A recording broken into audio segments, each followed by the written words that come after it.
So today I'm going to be I'm going to give a little tour on the PSD that I'm currently engrossed in. Um, I did some paint overs of some Midjourney outputs, and last week I did a demo, and now I'm going to swap up again. And I've got a full on painting sort of mid progress. I can catch you guys up on where I am with this thing and the things I'm thinking about doing with it. And I'm at this interesting in between point right now where I'm making some final choices about it before I dig in on the details. So I'm going to monkey with it a little bit and also do some rendering, especially on the background. I've got a lot of opportunities there to draw some nice, delicious looking clouds. That's a favorite activity of mine. So you guys can join in with that. And I'll be here to answer kind of questions you have about what I'm making or artwork in general. And, if you got any burning questions about the, what do you call it, manual art making process, my name is Pete Mohrbacher, and I'm here to answer those questions. I got my coffee. You guys can see what I've got going on now. Buy a cup of coffee. It's where these rings are coming from on my desk.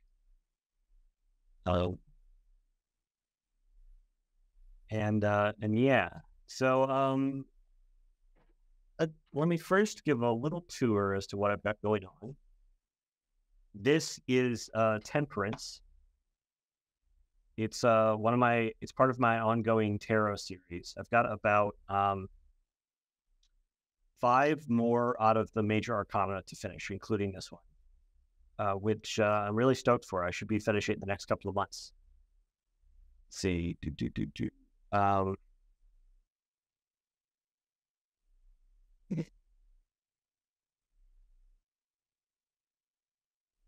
want to mock it up inside the thing real quick. What? I was just curious about this piece because the way I'm working on these, at first I was working on them sort of like in the tarot size, but then I always feel limited by a format. I wanted to work in whatever format feels comfortable for the painting, and then adapt it to the tarot card. Because I'm going to be adapting it to other stuff too. I'm going to be adapting them to prints. I'm going to be adapting them to, be put on playing card sized cards. Like it's going to, in some cases, if you get reformatted them to fit on play mats. So it's kind of been all over the place, and I'm curious as to how these things are going to look inside the tarot format. So I'm checking to make sure that I'm not doing anything that makes a bad card before I make any big commitments. So let's see. This one's called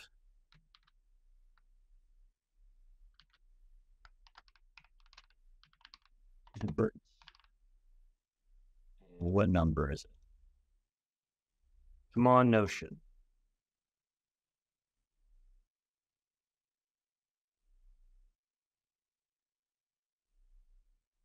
All right, I'm just going to look it up. My Notion's loading slowly. Temperance is XIV. There we go.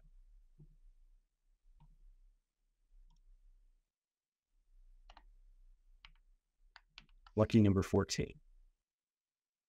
So the end goal is to have something that feels very much like this at the end, but a little bit fancier with the colors, a little bit nicer in terms of the rendering and lighting, and to get that extra, 20-30% improvement is going to be another 10 to 15 hours of render time.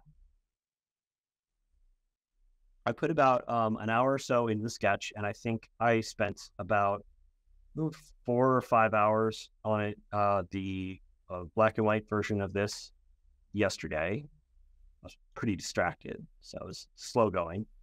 And then I put a little bit more time into it this morning, and I got it into color after, I think, about an hour or so.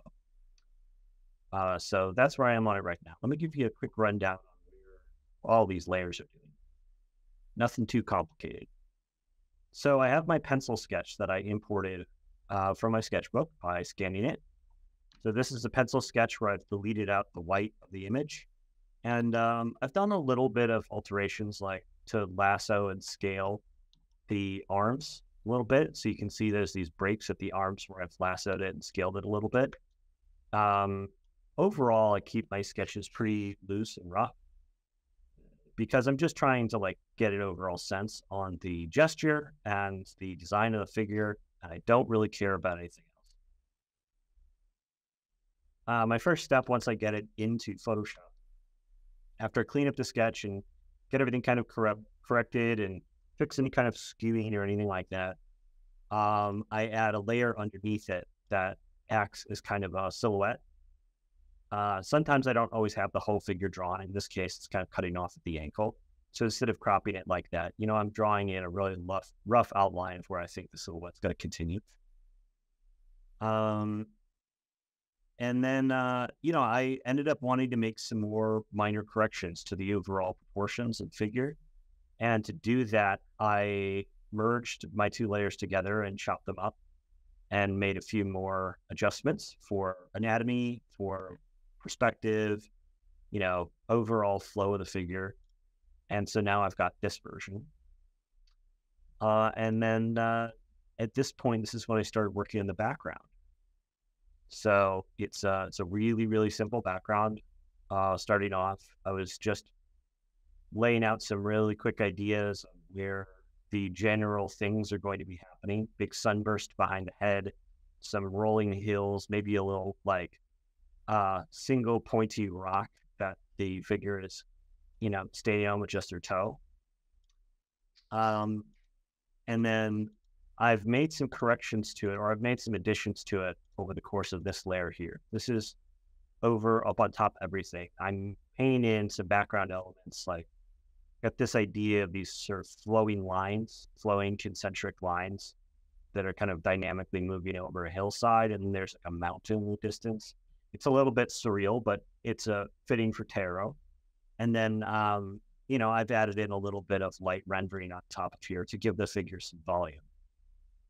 And already we're starting to get into the place where this is beginning to feel a bit like a painting. One of the things I felt like I needed to correct is I wanted to have a little bit of a lower angle on the horizon line. So I chopped a piece of the background off and just relocating it downwards a little bit. And then filled in the gaps with some loose painting. And I've started to paint in kind of, instead of having an empty sky, these big puffy rolling clouds, which was a favorite of mine, to fill in sort of the background space. So now we kind of have this composition in thirds, rough thirds, where we've got the open sky at the top with the sunburst, and then we've got this third with these rolling clouds and some distant mountains, and then this ground plane down here with the curved horizon.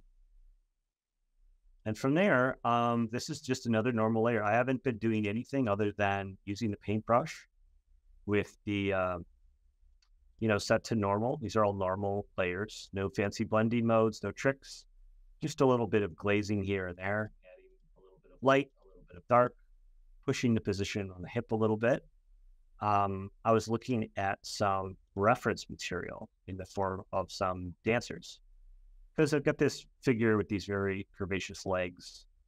I wanted a sense of like dynamism and strength and motion. And so looking at dancers is just an excellent way of getting that sense. And so just trying to make sure I get that in a little early. They've got these wings that are normally coming across the chest. They're flaring out here. I thought this was maybe a cool design choice, but I couldn't figure out how to get the silhouette to read in a way that I liked. So I clipped them off along with another little vestigial bit of fabric that was coming out back here. And I'm instead adding in some little wings maybe at the hips and bringing that fabric, instead of having it just go over the shoulder a little bit, have it flow out from the back over here in a way that's reads a little bit better. And so making some minor corrections to position of the arm, the shoulder. Again, just a normal layer, me poking at little rough corrections here and there. And if you are poking at things in just the right way, they start to feel pretty three-dimensional. Again, more just minor corrections. Every time I'm not entirely sure that I'm making the correct choice, and I don't know whether or not I want to, like, I don't want to overwrite any work that I'm doing. I just make a new layer.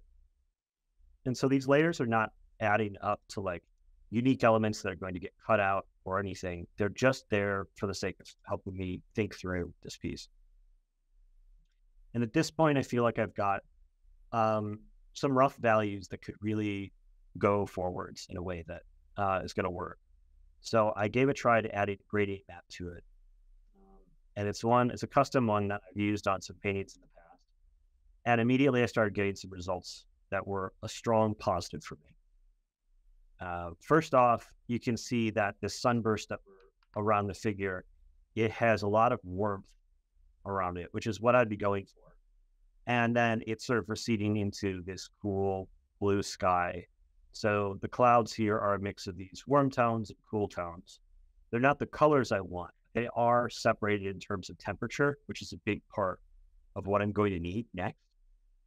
To give them some more distinct colors. This is the first time I'm using a blending mode.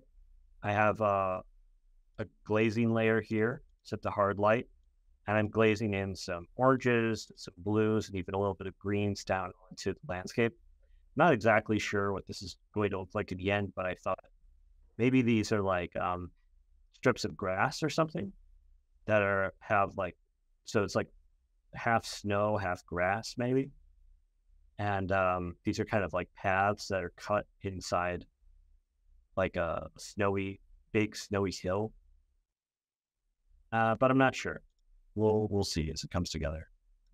And on top of that, I did another layer where I am having another gradient map where it goes green, purple, orange, which I came to not by really choosing it, but just by flipping through a lot of my premates here.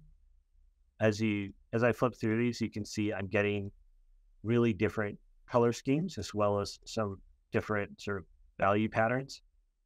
And when I was flipping through here, I stopped on this one and said, this is the kind of color temperature that I'm looking for in this piece. So I'm pretty happy with this, but now that I'm looking back and forth, there are some interesting subtleties that I like about this older version.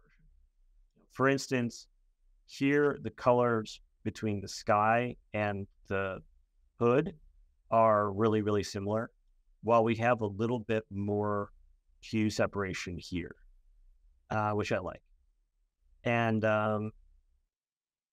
it feels like we're just getting a little bit too high contrast, a little bit too saturated in the shadows in some of these spots. So what I'm going to experiment with is keeping it part of the way by masking it and having this gradient map only affect part of the image. So I'm using the gradient tool here to paint effectively black and white. So the gradient I just made here looks like this. So that was the mark I was just making. And you can see it in the thumbnail for the gradient map. It's this black going into white. And the way we can imagine this is the black is going to erase away the layer effect and white is going to reveal it. And so while we're on this layer, I can take a gradient, like in this case, a linear gradient, and go top to bottom. Let's turn this up all the way so we can really see the effect. So this is what it looks like with this gradient map is just on the bottom, just on the top. You can go left to right. A radial gradient going from the center out is often a good choice. We could center that down by the feet, or we could center it over the head. I like this. This one is it does one color and then it goes in both directions. It goes into the secondary color. So you can create this kind of band where you're revealing the layer effect only just in the center or only just on the edges or just in the middle, something like this. So we can do that. We can try that out as well, where we say there's a band of one color going right through the middle, and then it fades away as it goes to the top and bottom. Or we can do it a band through the middle and then have it fade away on the sides, which is kind of similar to the radial gradient. But yeah, I think I'm probably going to do the radial gradient like right in the center right here, and I'm going to turn it down to about 50%. So I'm getting some extra color variation here, but I'm not messing with the, coherency of the color palette quite so much. And then I was doing a little bit of painting on top of it, and I was getting these stripes on the ground to be blue instead of green. I was starting to think like maybe I should have these stripes be like little rivers. And so there's this landscape that's kind of made of these stripes that are like rivers. There's a theme of water with temperance, not only the water coming between the two cups, but also in the traditional fiction of temperance, there's an angel with the two cups who's standing with 1 foot on a rock and 1 foot in the water. And so the 1 foot on the rock here is part of the classical interpretation. And then I was thinking about having the water be in the form of these rivers. There's also a theme of paths here as well. So a river might be a really good interpretation of this theme, and it makes this pattern that I like. But I might also take away what we have here and make something that's explicitly just a single river. So we have some options here. I could probably adjust these stripes in a way where they form something that's a little bit more like natural water shapes. And then we'll have this like kind of fisheye landscape looking down over like a dynamic river that's like dividing and winding all over the place with some mountains in the distance, which saying it out loud, that's starting to sound pretty good. But either way, I don't know if I'm going to stick with these blue stripes, because there's something about the mixture of having the blues and the greens and the oranges all together that is feeling really good to me. So simplifying it down to just, this orange and teal, orange and blue look is maybe a little bit too like monochrome for what I want out of this piece. I want something that feels very natural and airy. Temperance feels like a very positive card to me, so I want to keep these really positive vibes and not weigh it down to something that's ultimately too monochrome. So this is the challenge we have now. One of the questions that's in my mind is, do I have reference already for something that has these kinds of rivers, like a rivery landscape? Got a big reference folder full of images. And whenever I have a question like this, like I think, I should have a landscape full of rivers. I go, all right, instead of going to Pinterest first, I want to look back and see, was there something really great that caught my eye that fits this kind of like vision? And then can I throw it in the folder along with the other references to start to be able to build the overall look of the painting from these references that I've already collected? Because I'm trusting my older self to have made really good choices when it comes to curating a collection of good references, rather than like running off to go find whatever the most popular images of like landscapes and rivers are. But oftentimes it's a balance. Finding the right reference is a balance of both. Whenever I start, this is kind of the thing I'm thinking of.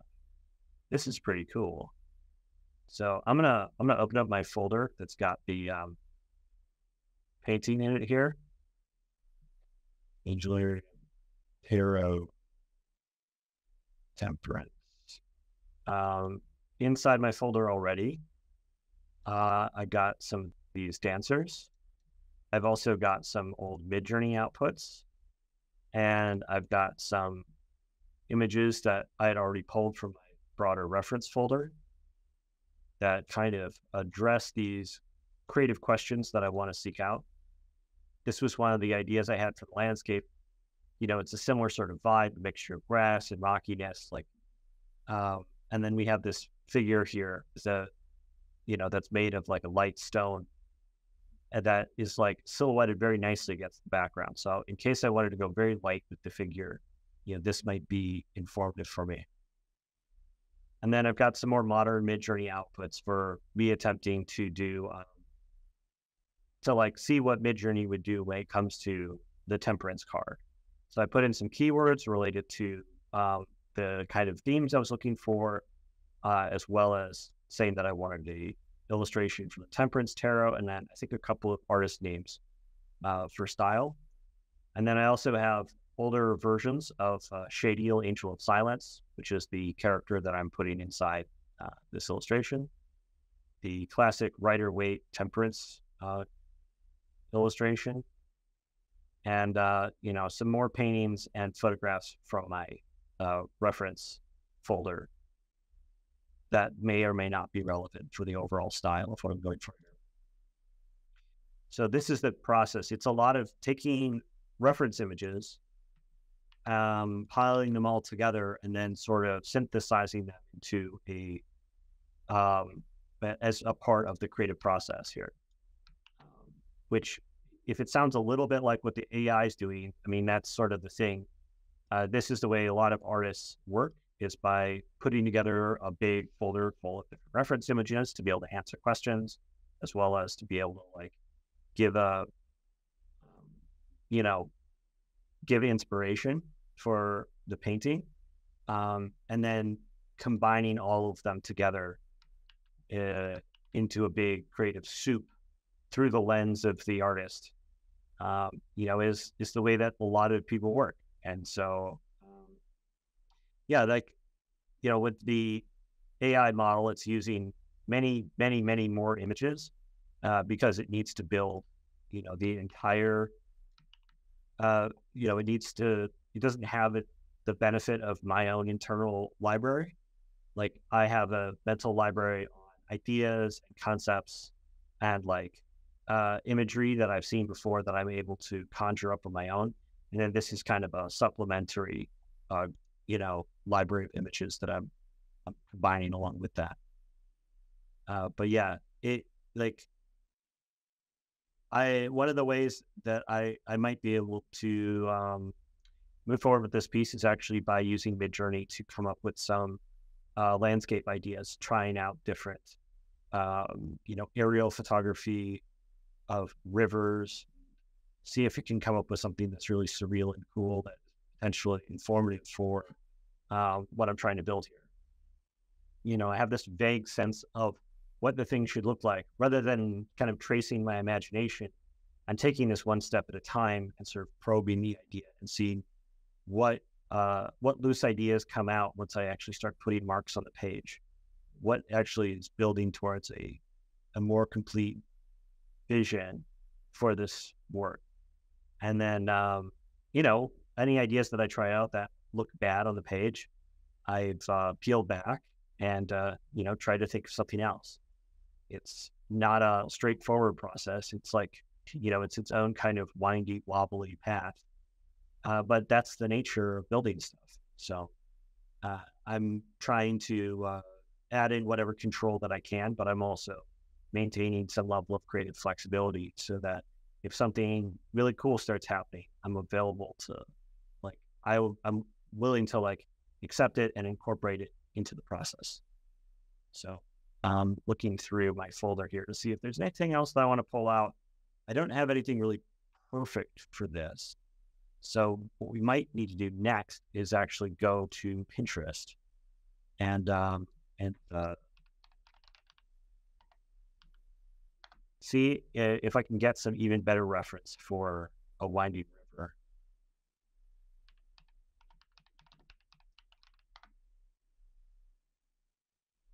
Oh, here we go. So this is kind of what we're talking about, right? Something like this. Let's see how Angelarium Tarot.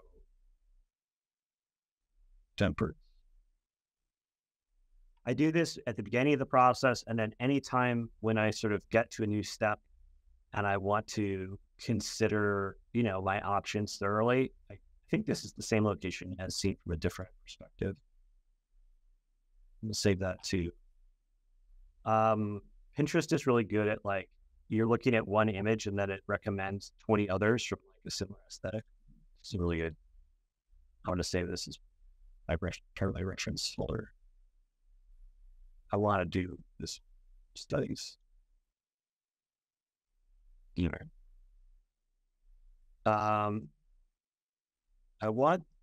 think this is a nice brown river. I like the blue ones. This is like the shape here, the incredible windiness of this. This is like what I've had in my imagination.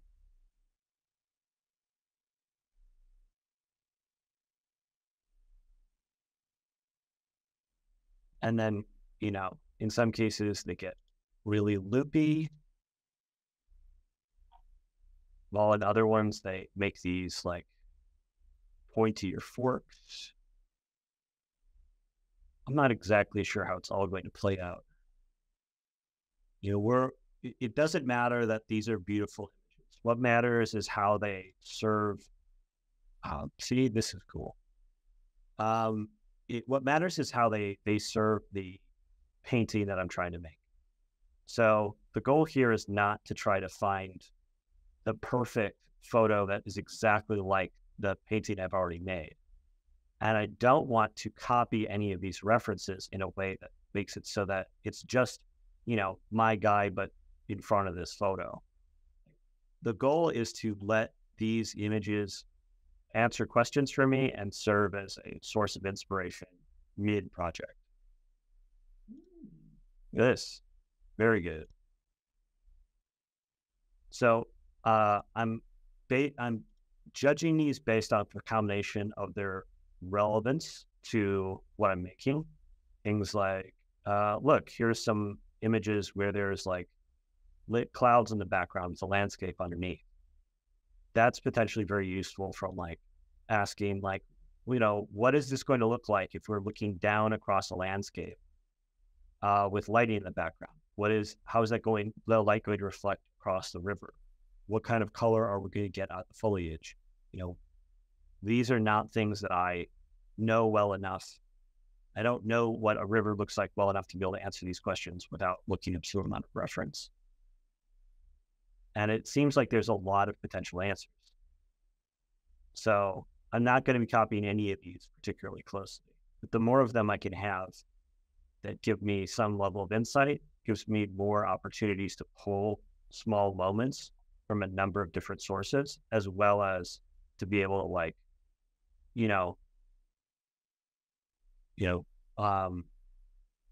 it's like I want to get the most amount of creative juice. And so I'm not going to be like wringing any one of these things out all the way.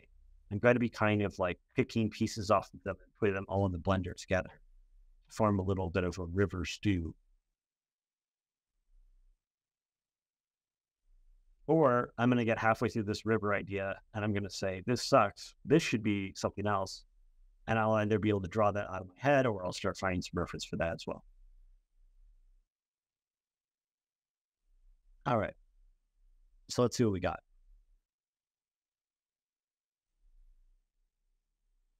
I usually have these references over on the side of the screen, over on my second monitor, so you're maybe not going to be able to see them. Other times I have them up on the PSD. So you can see like I've got my references for like the legs over here. And, I'll just, inside the PSD, I'll just cut this thing down to just the parts that I need and scale it so I can see it at the same time as the rest of my painting. And then when I don't need it, I'll flip it on and off. This is really cool. The way that the smaller rivulets like all come off and like sort of wind around and form their own paths and, goes all the way, three-quarters of a circle around and then loops back three-quarters the way the other direction, loops back again. 180 degrees. It's just going totally wild.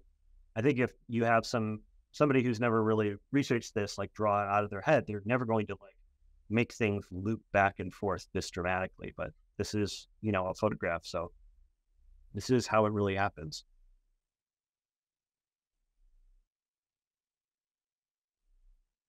All right. So let's assume that we're doing something like this. Of course, because this is a bit of a fresh idea, not something that I have fully thought out, I'm going to make a new layer. That way, if everything that I do on this, if it looks like shit, I can test to see whether or not I like it by flipping that layer on and off. And if I don't want to keep it, I'll just delete it. So right now I have the parts that are the river-like parts are darker, but what I'm getting from a lot of these references is that the water itself tends to be lighter than the surrounding environment. There's very few exceptions to that when we're looking at the water from this angle. So first things first, I think I'm going to try to invert the values on this a little bit.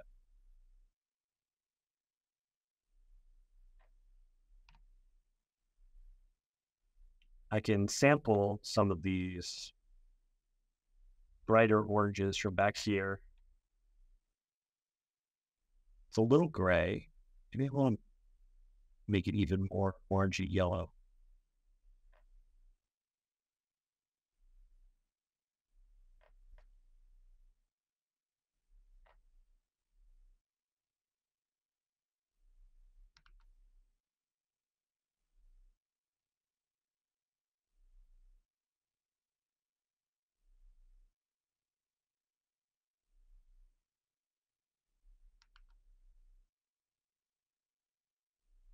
Having them overlap behind this pillar here, I think is really going to help sell the idea.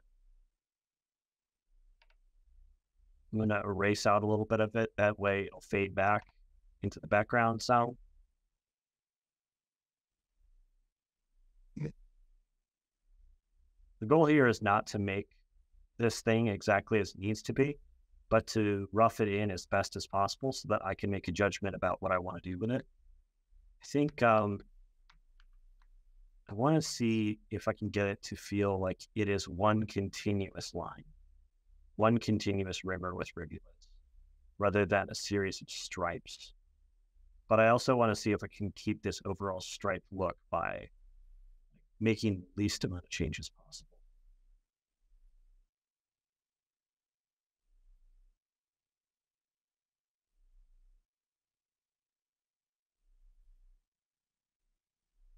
So it's coming up over here, it's winding, getting clear towards the horizon line, winding back over this way.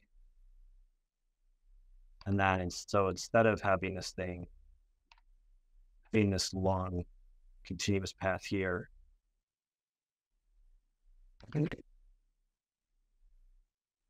we make some kind of hairpin turn here.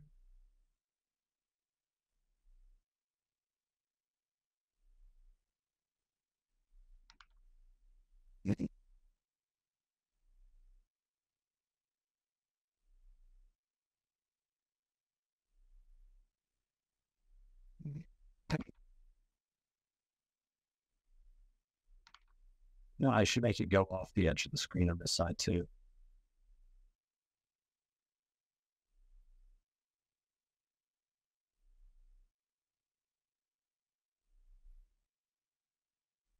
And then I have the opportunity to make these like smaller rivulets that break away and merge back with the main river. Even ones, it looks like some of them even kind of cut these odd shortcuts.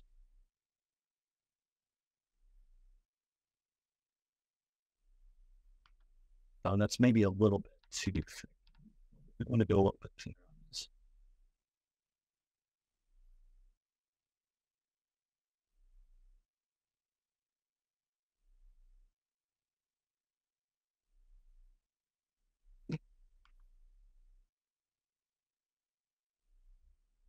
people are always asking me like what is going on in my mind while I'm working. And it is a lot of these kinds of like smaller questions. It's about I'm having to consider every single part of the painting and making sure that every detail that's being placed is being put there on purpose. And that means considering the windiness of the river, the overall pattern of like, you know, straight edges and curved edges and bulbs and like rivulets and stuff, making all those choices on purpose, carefully, one at a time, based off of a combination of reference and inspiration and all these other factors. And it's like, part of the reason I don't share it all the time is because I honestly think that some people think this is boring. I think this is like, it is an honest representation of what it looks like for me to work through these issues, but it's not something I typically do a lot of. I do a lot of demonstration and stuff because it's like, it's not that you're going to be in the exact same position where you're going to be replicating, trying to have a winding river. Like the chances you're going to be painting this subject yourself is kind of low. But this is the approach that I take to when I'm painting just about any subject. So it's necessary in order to make sure that everything I'm painting always is a little bit new, a little bit fresh. I need to include visual information that's never been in any of my previous paintings. Let's see. This lame, twisting line here that I kind of like.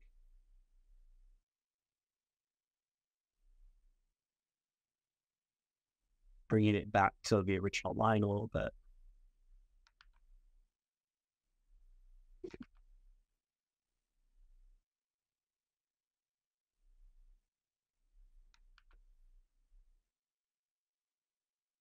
Some of these look like they're forming dead ends, which is kind of interesting. I love these kind of like organic winding semi-concentric patterns, especially when they have like these little echoes of smaller smaller echoes of other little shapes coming out of them. To me, that's always like a real pleasure to be able to kind of plan out. You get this kind of same pattern when you're painting smoke. It's just kind of a more graphic, more solid approach to like painting smoke. But yeah, this is like a kind of material I feel like this is a kind of pattern I feel like I've painted before. And it's something that I just like. I really like the aesthetic of it. I like the feel of it. I'm hoping that the repetition of it helps, build on the established look of my work overall. So I have this layer now. I can flip this on and off. I definitely think there's something going on here that I like. I can lock the opacity on it and maybe focus this light a little bit. Like have it so that the reflection is mostly coming vertically from behind the character. So this is like the lighter part, the light that we're seeing up the river here is reflected light from this background. So imagining like it bouncing up from behind this character, I think is good. So that gives like just painting a little bit of a darker orange color at the edges here already starts to establish some of that sense of lighting. Unlock the opacity again. And maybe we'll try out adding a couple of highlights in here, just to give it a little bit more emphasis. So something that's something that's going to have to get super cleaned up later. But for now, it's good enough just to get the idea down on the page, because this is going to be so good. There's these like differences and like oranges and greens and blues and purples all throughout here. And so building texture between these lines to create a landscape is going to be really satisfying, really fun. The next thing I think I'm going to do, since I'm feeling pretty confident in this, I like the idea of this being a winding path, because temperance is a bit about, trying to follow the narrow path and like self-control. And so having this like winding path kind of representing like the challenge of that, to me feels really good thematically for this piece overall. So yeah, it's not a huge change, but I think that this is definitely going to be a key element of this painting going forwards. I'm going to merge this with this layer below it. That's just these few little adjustments. And then next layer, I'm going to start painting some of these background clouds. I'm not sure if I have all the colors on the canvas that I need for this, but I'm curious as to what happens if I just start going crazy with it. And then like, if I feel like there's something that's a little flat or deficient, like I'll add more to it. That's one of the joys of digital paintings. You can always add more stuff as it's happening. And you know, make changes later in the process. So I'm gonna dig in on the rendering there, and I'm gonna open up the stage for anyone who wants to come on and ask questions and chit chat. If there's something that you want to ask me about my process, you know, creative process, we're working in Photoshop or being an artist or whatever it is, you know, feel free to hit the raise your hand button, and you will be in the queue for Ancient Chaos to let you on stage.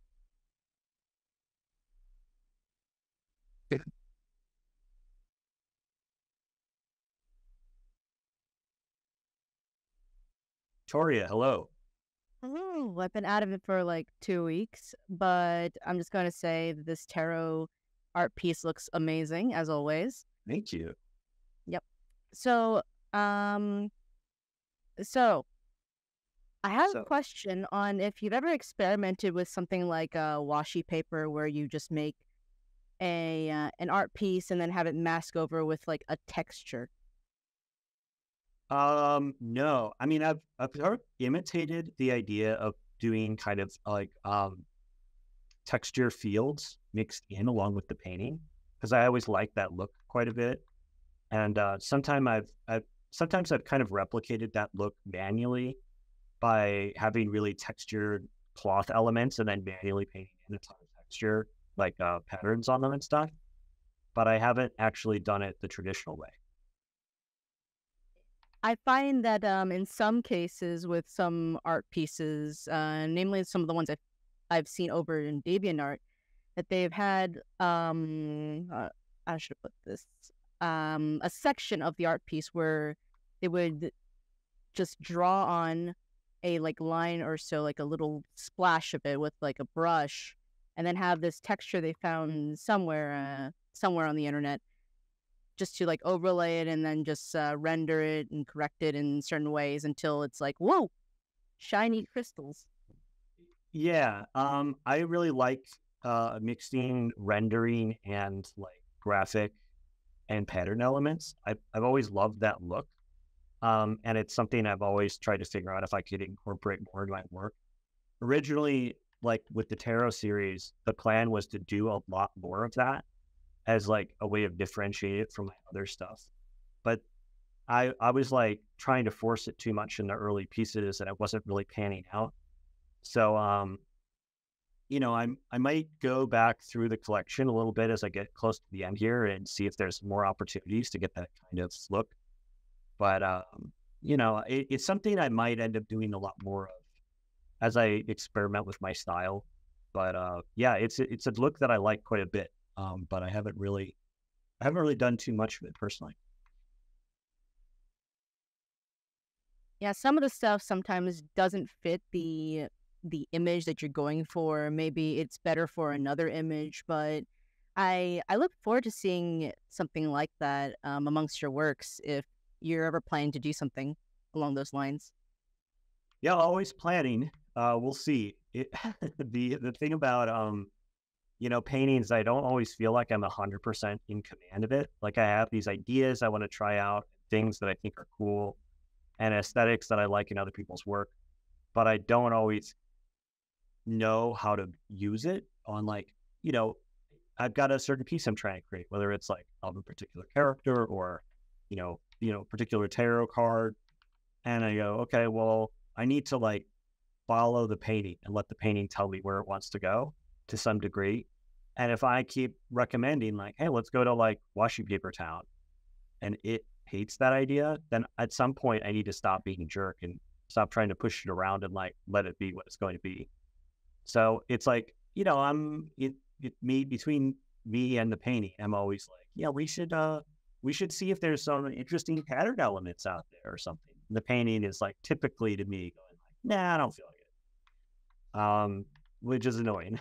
I really wish I could just like command it all the time.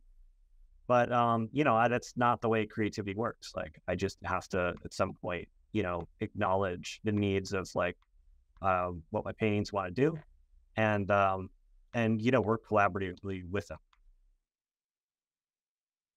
Yeah, it's like nothing is ever truly set in stone, and that's kind of what I like about the creative process. I have often struggled with putting down a sketch and then being like, "Oh, this doesn't look right. It's not how I'm imagining it," and I'm trying to constantly like distort it until it does, but then it just looks even more wrong, I would say. I don't know if Yeah. that's the right word to say it. The more I try to distort it, and then I'm like, okay, I'm just going to scrap this thing, just throw it into the bin somewhere, never seeing it again. And then I regret throwing it because I'm like, okay, this could have worked for this other concept I'm working with, but now I don't remember what it looks like. Yeah, it's one of the reasons I don't like throwing out art that I've made. Like, I don't like throwing out sketches. I don't like, deleting PSDs that I'm abandoning. I leave everything around just in case.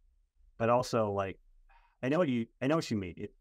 And like, to me, the solution is not to get better at art in the way that I'm able to command what's happening on the canvas that much better. Like the plan is always to create a healthier collaborative relationship between me and like whatever my art is up to. Because there's a part of my brain that is like very active when I'm painting, but it's not necessarily verbal. So I need to like, it's like I need to. It's not really the painting talking. It's a portion of my own. It's a portion of my own brain, and that brain portion is like, there's a whole hemisphere that just like doesn't have the ability to speak or create narratives, but has a minor amount of autonomy. And I want to be able to tap into that and use that part of my brain in addition to the part that is like coming up with ideas, telling stories, and has ideas for characters and scenarios and stuff. Like the best work is coming when both halves of my brain are able to contribute to the process. So, like sometimes I'm able to just kind of be in the driver's seat and be bossy and try to make things exactly the way that I was planning on it.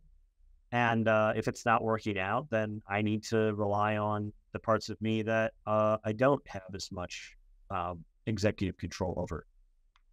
And that's worked out. Like it's meant that I always feel a little nervous when I'm trying to figure out a painting because I'm never exactly sure where it's going to end up or how long it's going to take to get to the point where I have all the answers for it. But 20 years into an art career, you start to just sort of trust the process.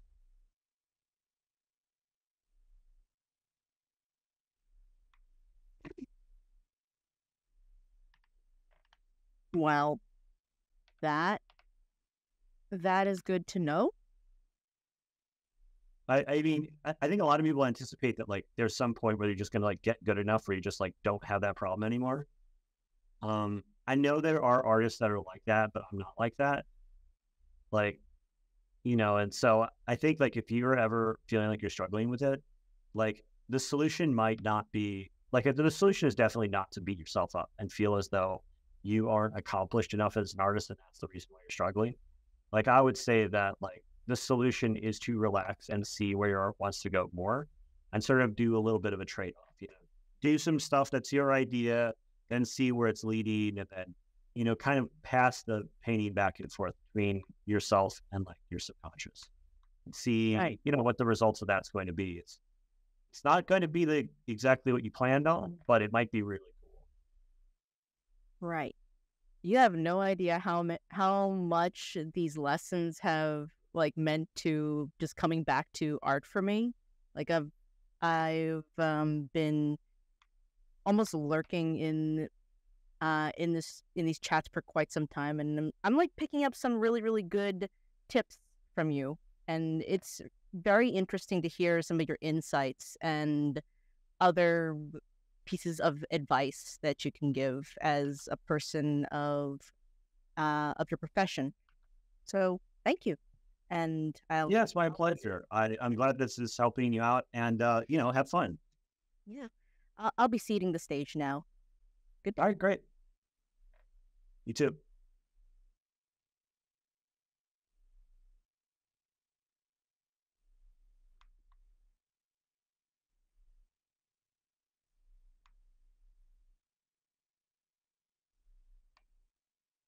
Lion 58, hello. Or Lee Yin. You are mute. You do have your mic muted. Hi, can you hear me? Yes. Hi, firstly, thank you for doing this series. It's My pleasure. really amazing to watch an artist in action. I actually just wanted to ask a little bit more about this electronic pad that you have, and Yes. so you're shifting between, using your hands to draw versus, like, I can see like you're using one hand on the desktop and then the other is drawing, and sometimes you're switching between the mouse. So just wanted to understand how that works a little bit more. Sure. So what I've got here is a Wacom Intuos 6 Pro. If you wanted to, Can you repeat that or type that in chat? sure. The brand is called Wacom, WAOCOM. If you want to go and look up all of the tablets that are available on the market, I've got a little bit of an info guide on my website, vandalhigh.com. There's a art resources page on vandalhigh.com that includes. Can you spell the website? Oh, VANDALHIGH.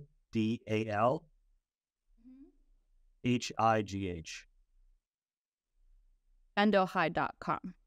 Vandal High.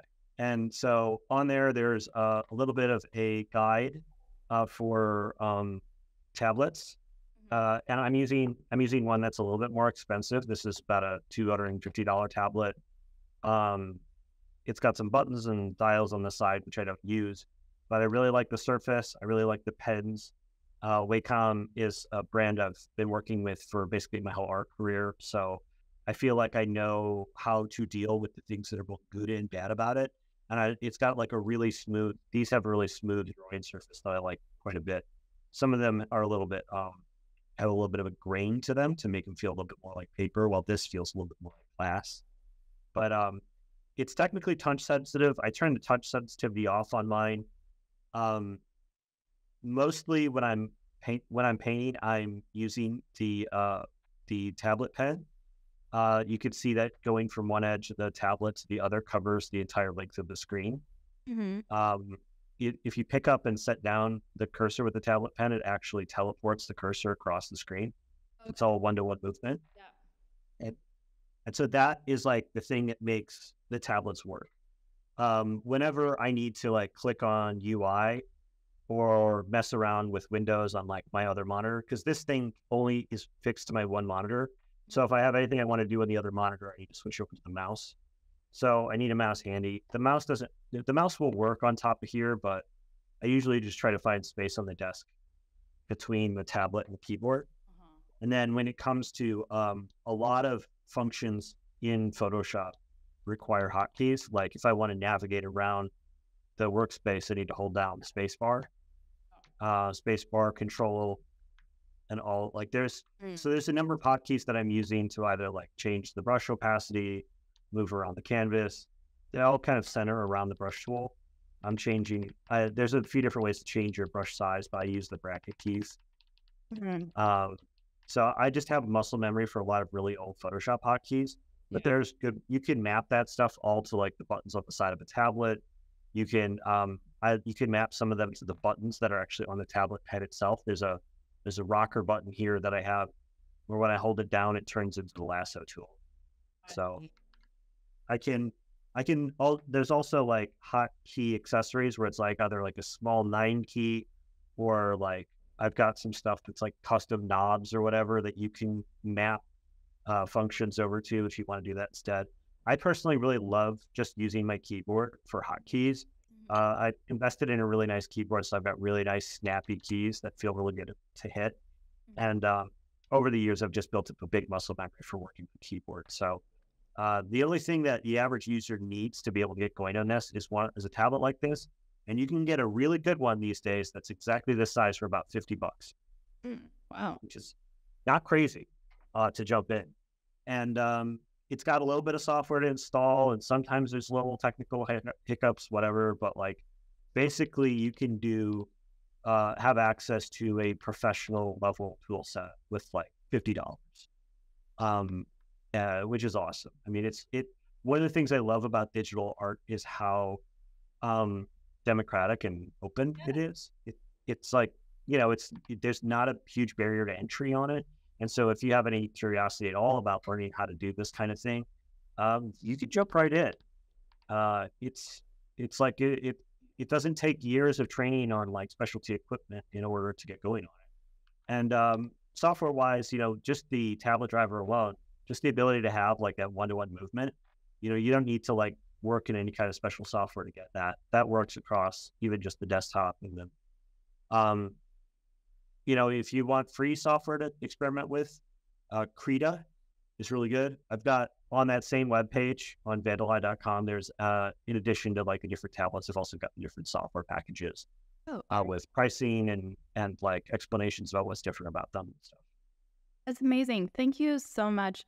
I'm going to yield the stage so someone else can ask a question. Okay, great. Thank you. We had some people lined up before, but it looks like the queue is empty right now. Oh wait, we've got somebody. It's funny. There'll be like 5 people lined up, and then I'll go on some conversation about something, and either I'm answering all their questions or I am worrying them going to the right state of the room. I never know the difference. Okay. Well, let me know if someone else wants to ask a question, or I'm happy to throw in. If you have another question, I'm happy to answer it because we've got open space here. Okay, and just a short question then. I am curious, how do you think about prompts? Maybe that is not such a short question because, it is a short question because like I don't know anything about prompts. Like I'm terrible at prompting.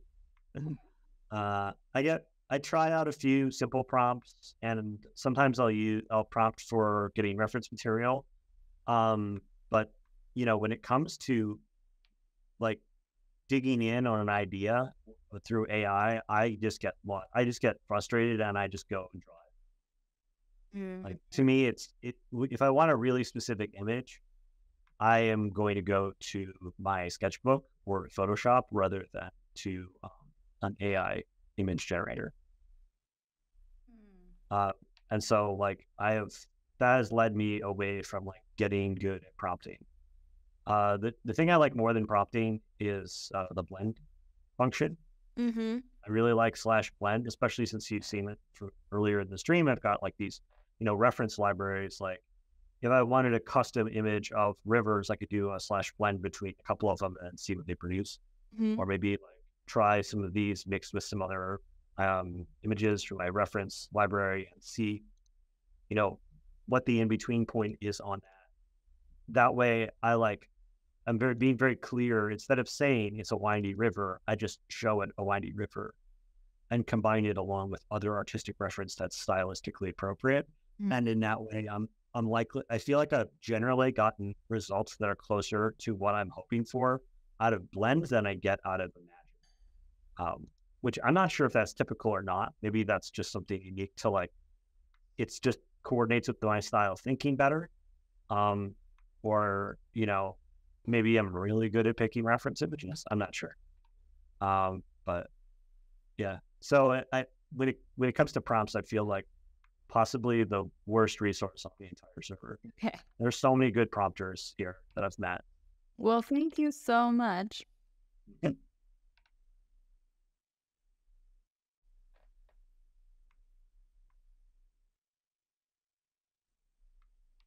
Yeah, I've been, I know, like, I feel like just about every week I recommend that people are interested to go out and get one of these tablets. This is, I think, one of the first times where I've shown me actually using it. I kind of figure out how to frame this because, like, my keyboard and my tablet are a little far apart. Maybe I might get it a little higher. But with this ring actually, the zoom on it works. It's janky.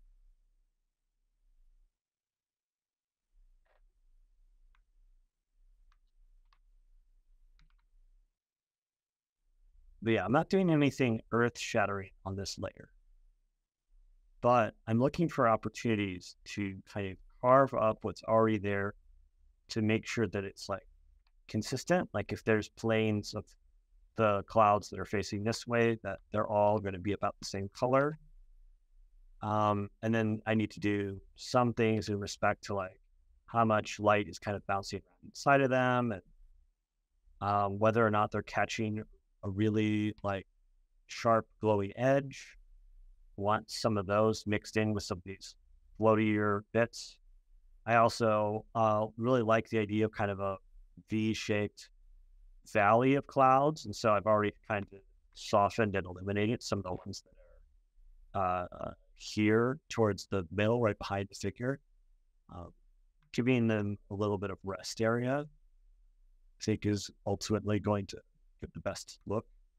And then as I'm spotting little things inside the figure that bother me, I'm like, shit.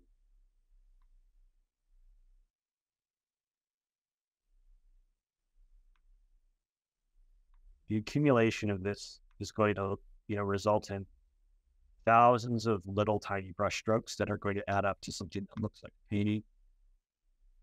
I guess it is a painting, but I mean, it feels almost like none of the brush strokes make the painting, and yet all the brush strokes together do make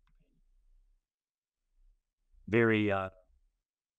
Very Taoist or like Zen sort of feeling. Rival verse, hello. Is this your NFT project?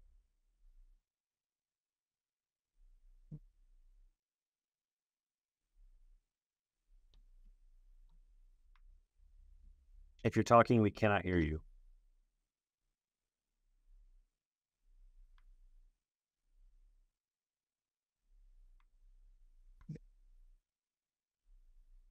And he's gone.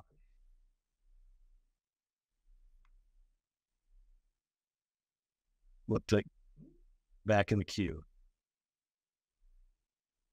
Hello? Hello. All right, there we go. Was that right? Is Rival verse an NFT project? Yeah, no, it's actually the is that an NFT thing? I don't.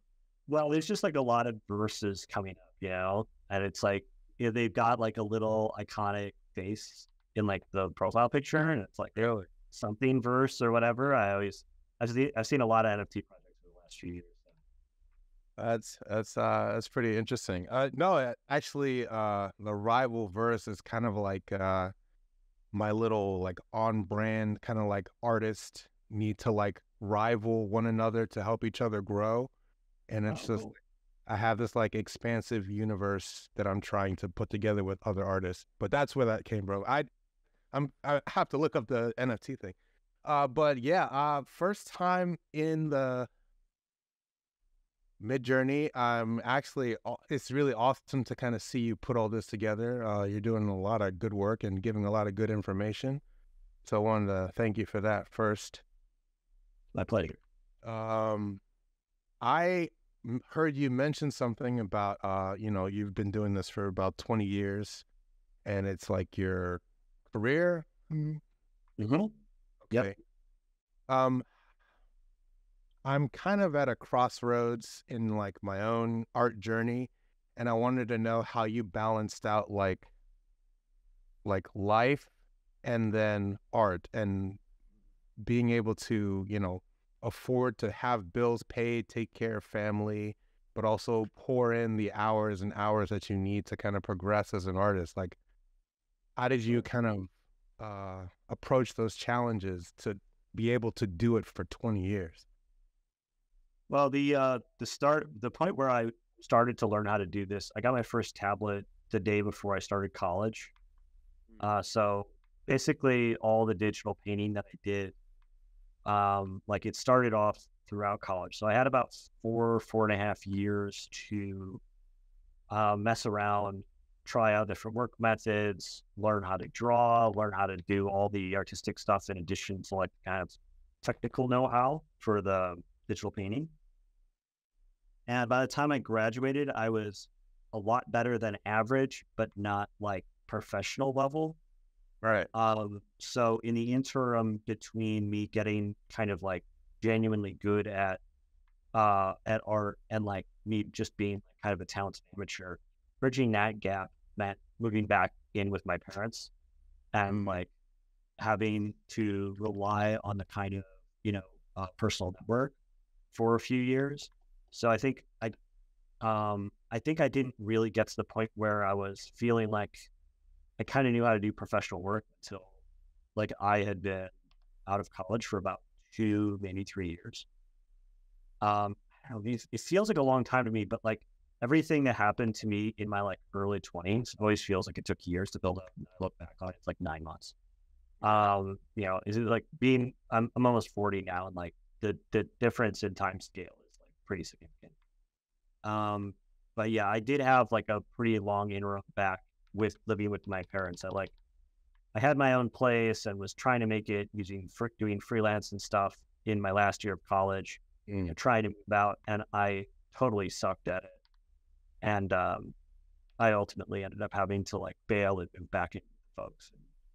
And then I got engaged while I was still living with them again. And I was like, oh, I'm not going to be able to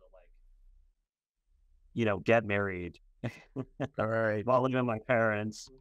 Like my fiance was like, we can't really pull the trigger on this until you have a job.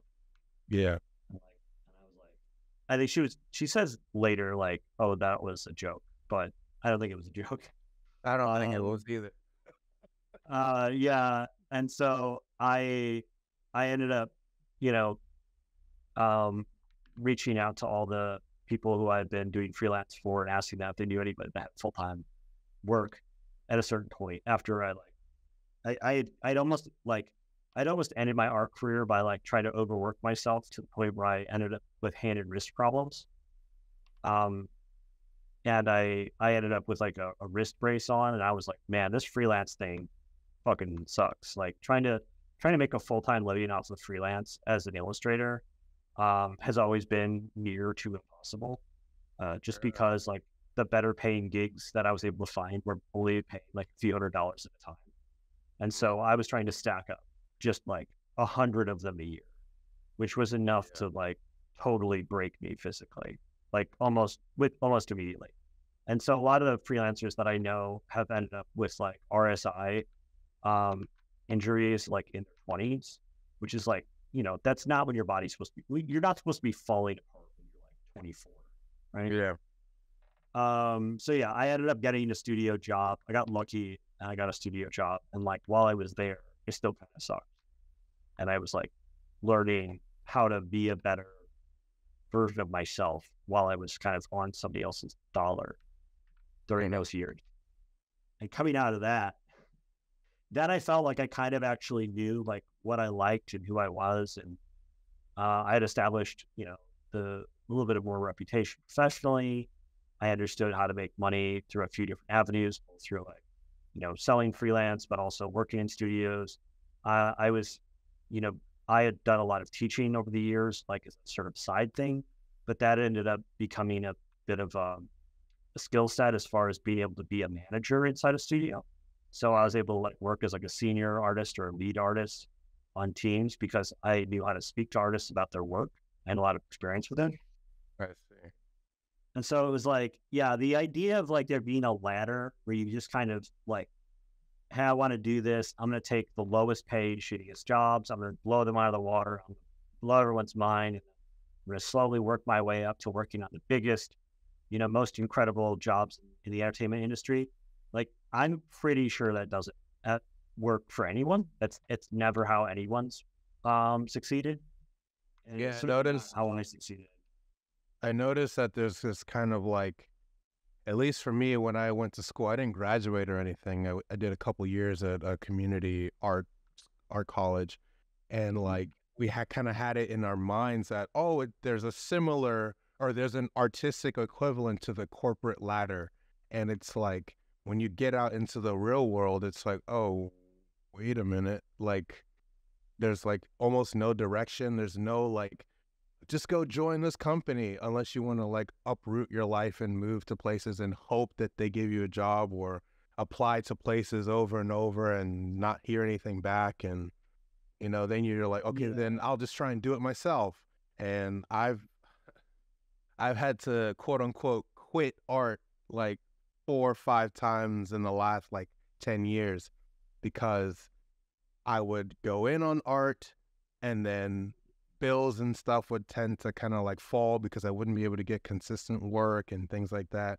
So I'd have to stop the art, find a job, or find a way to kind of make money. And it's just like, I kept thinking I was like doing something wrong, but it seems like instead of. That's typical. What's really crazy too is there's like a lot of people out there giving advice on this sort of thing. And there's a lot of professional artists, like professional illustrators who do work for like Magic the Gathering and stuff. Yeah. And they just have rich wives. I swear to God, like there's somebody I know who was like, he never really got a full on, he had made some really great art over the years. He was really dedicated. That was like wife is a lawyer. And now he's just like full on tilted into becoming a life coach. But it's like, he never had a success. He'd done some like smart business stuff, but never anything that he could live off of. And now he's just like, oh, I'm a life coach. And I'm like, okay, great. Yeah. Do you do YouTube? People I know. Sorry. I'm about to start doing some YouTube stuff. Yeah. Yeah. But the people I know that have like drawn a really straight path to like, hey, here's the kind of art that I like. Here's what my like voice is, what my vision is. And then they like turn it into income. A lot of them were with the independent route. And so they would like build up a portfolio of illustrations that they, to kind of form a brand for themselves. And then they would take it out on the road to cons and do online sales, conventions, Patreon, Etsy, that whole scene. Yeah, that's the road I'm trying to go on now. So I've made a lot of money doing that in the past. Like I've been indie for 10 years and like I've gone to a lot of conventions. So like the people I know who are like jumping in for the first time, they discovered like web sales is like really, really tough. Like it's really hard to build a career off of like selling prints on places like Redbubble. Yeah. Because like to do it off of like, a dozen images, it's like basically impossible. You need like hundreds, right? It really, the more you have, the better off you are. But like, it's really hard to build a business that's just like, that's just online sales if you are manually creating every piece of inventory from scratch. Like this, this is like a really, really time consuming process. And so I've had some really good luck with that, but that's only due to me having outlandishly successful like results on social media over the course of like several years. So like I had some of my stuff blew up across Reddit, across Instagram, and like that gave me the ability to have enough customers to be able to make a significant amount of money selling art in the form of prints and books and card decks and stuff online, while also doing hitting the pavement and doing the convention scene. But I can tell you, like most of the people I know who have jumped into this, the conventions are like where they make their rent money, because it is like such a slog to try to like, you have to be so lucky to like get enough attention on your work that you're able to create a sustainable revenue stream out of online sales, unless you're developing like have a really consistent like business development strategy for like building some sort of product. Like I got someone I mentored early on in their art career pivoted away from illustration and into dice, and ended up making like a dice company basically. Along with a collaborator, they were doing designs and like packaging and stuff for it, in addition to like helping to build the brand with her art. And so like they were able to like go and do some tremendous numbers on Kickstarter and build that into a whole, you know, merchandising business. But Yeah. as far as like art just being sold as art, like, yeah, I think conventions are probably the easiest route, and conventions aren't that easy. Do you have any specific questions about it? I mean, I've done a lot of them over the years. Yeah, because it's like, again, with my kind of like trial and error with trying to build up, I think I initially started with a Facebook. I tried Facebook, I tried Instagram, and I wasn't able to put out good pieces at a frequent enough pace to kind of keep up with the posting. So I would lose traction. But that's why I was asking about YouTube, because it's like, I mean, that's why I imagine that like this would be a really good thing.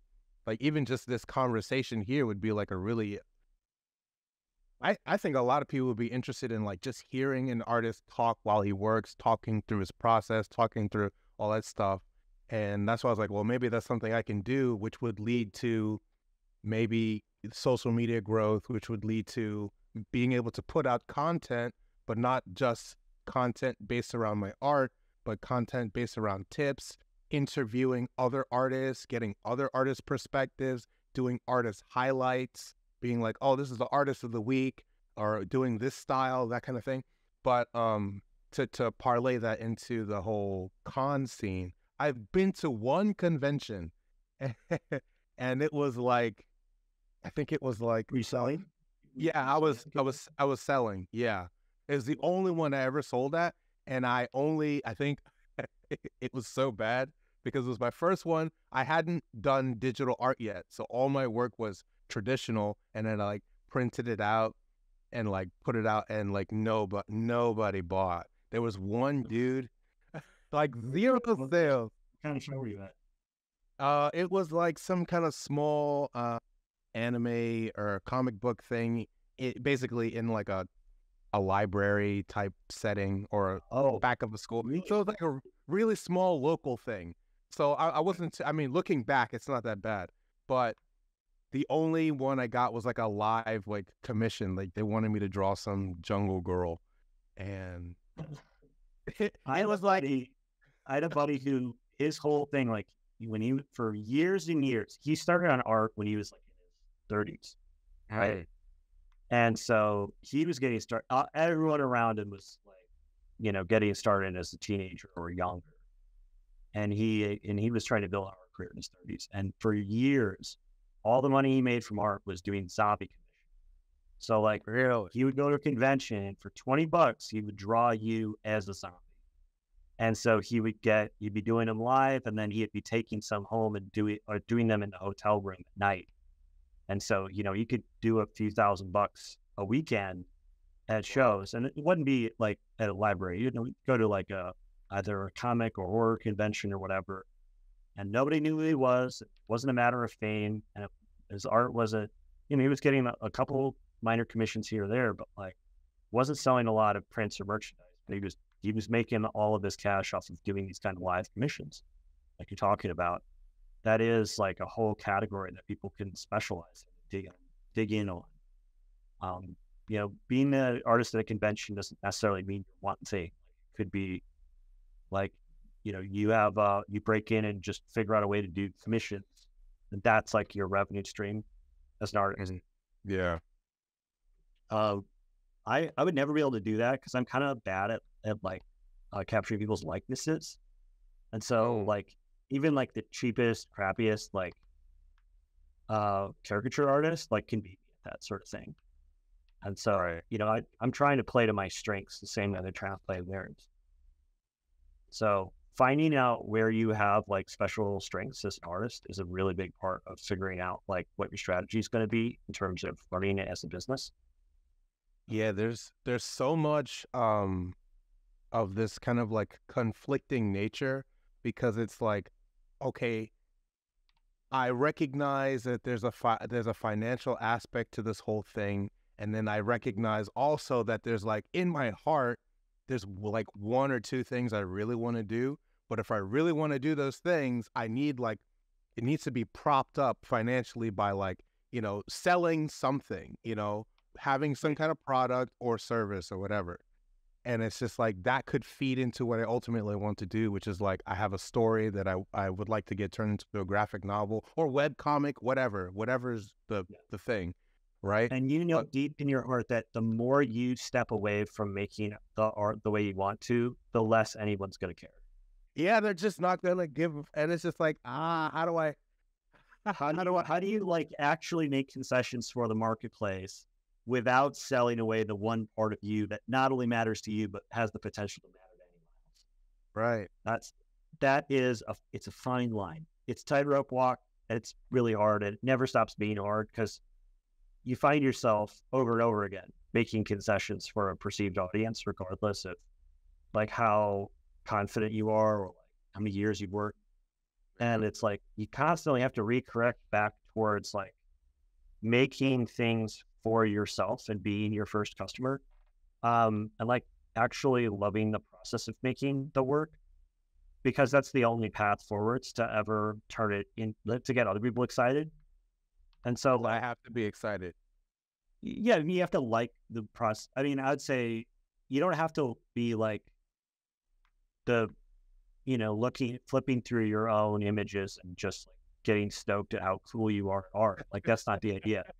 Like it's really about the time you spend. This is a thing I say here over and over and over again. It's about the time you spend making it. Like you have to make art in a way that like the process makes you happy, in part because it's so time consuming that you need to like work in a way that like keeps bringing you back. Something about it keeps bringing you back besides the promise that someday you might be good. Like you need to keep coming back for the sake of doing it.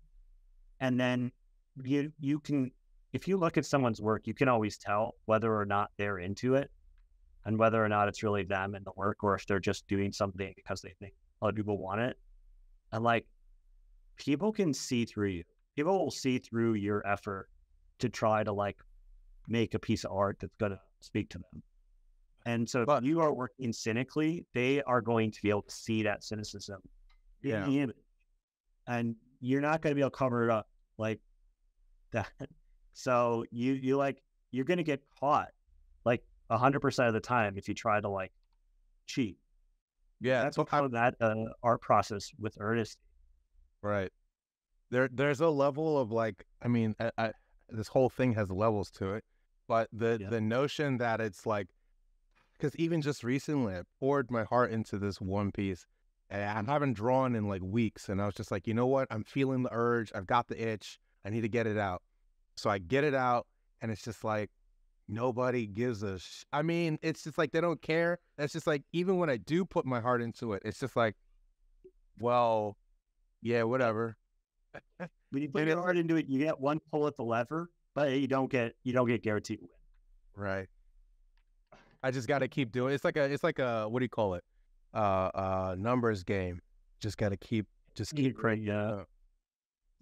Lots of artists I know, the most popular pieces are not their favorite ones.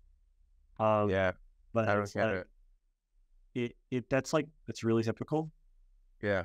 But you know what? It's like you just keep making pieces for the right reasons, and it all kind of like builds together. Like, you might start to find there's opportunities that arise from it, and you might not.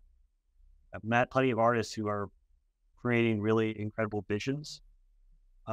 They have like a really clear sense of who they are and a voice that's totally unique, and yet like they can never quite find commercial success with it. Yeah. That happens. Like there's no clear path to success financially in our world. It's it's contingent. And the challenge of like, how do you do it when you're also need to pay bills? Man, it is if you're at a phase of your life where other people depend on you, it has got to be a nights and weekends thing. Because like when I went to drop out of employment to focus on building my own IP full time, I had 2 years worth of savings in the bank. I could have like completely fucking up for 24 months, and then I would have to go crawling back to a job. Like I would never recommend that anybody take a big gamble on themselves unless they have the ability to fail for a prolonged period of time.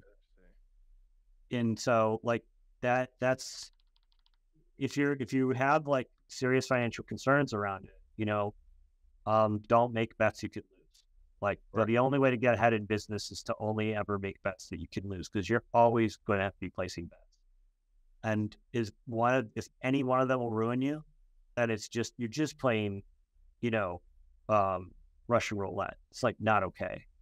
So I do not recommend that you like take any kind of huge gambles on yourself out of some sort of blind, you know, sense of like optimism or obligation to like follow your dreams or whatever. Like, you got to treat it like any kind of small business investment. And like, if you don't have the capacity to do that, like at the very least, just like make a lot of art because it moves you, and like keep doing that, because like, you know, this is a long game. Like a lot of famous artists like didn't get famous until they were older.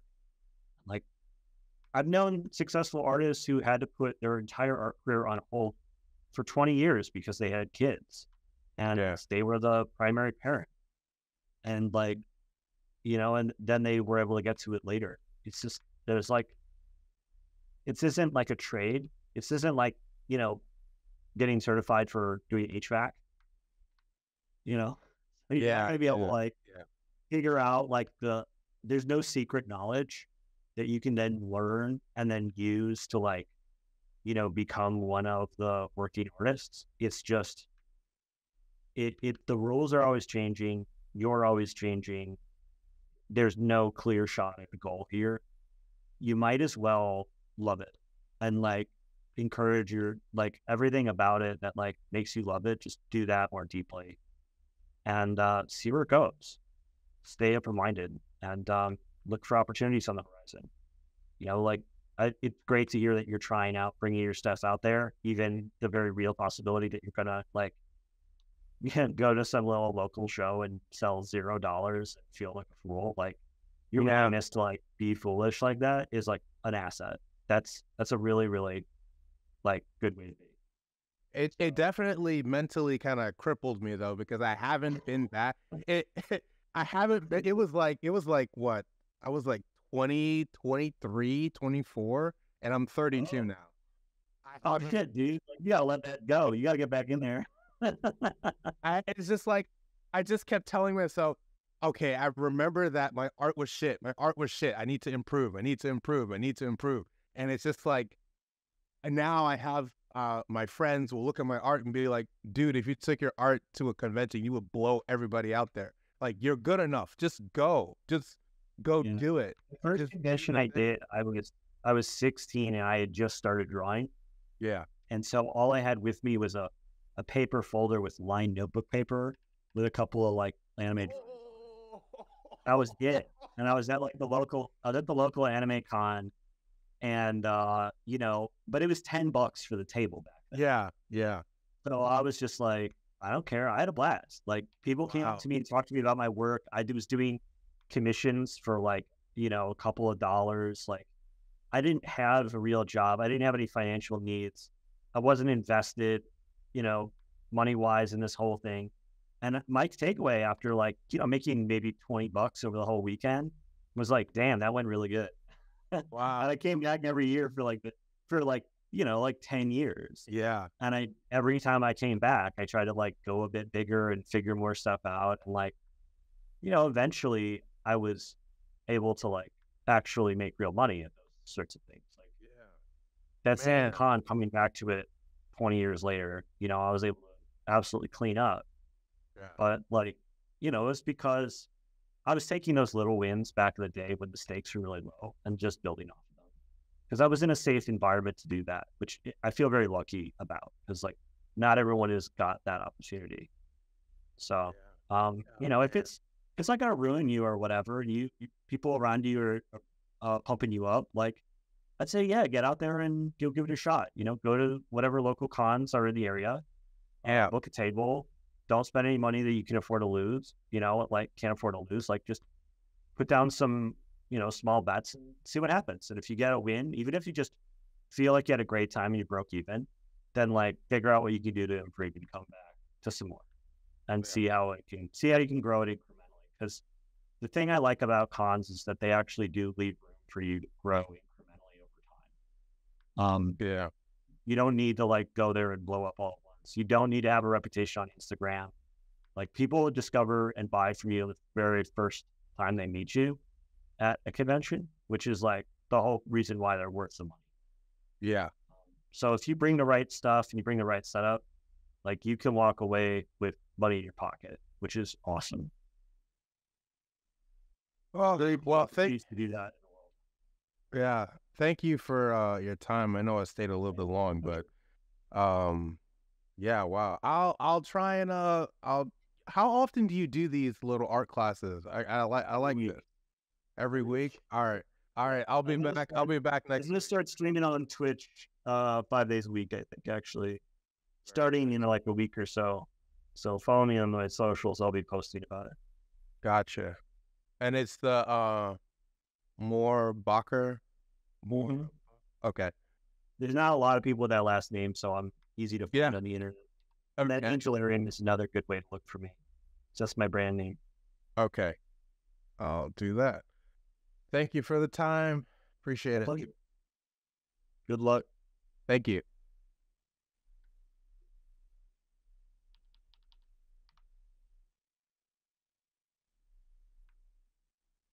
I love when people take a gamble on themselves and like get out there and try to like put their work out into the market.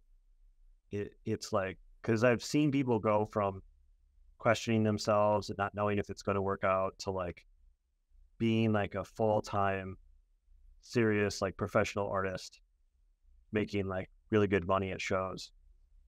It's totally possible to do. New product very cool. Dr. Max Ray, hello. Oh, was I talking over the insult that he was throwing at me? Oh, well. I guess I'm like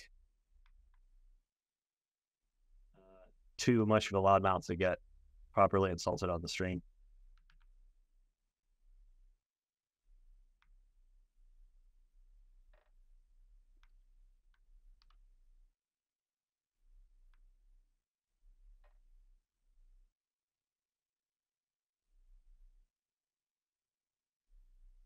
Yeah, I'm just I'm trying to follow the, I'm imagining the light up here behind the figure's head kind of emanating down,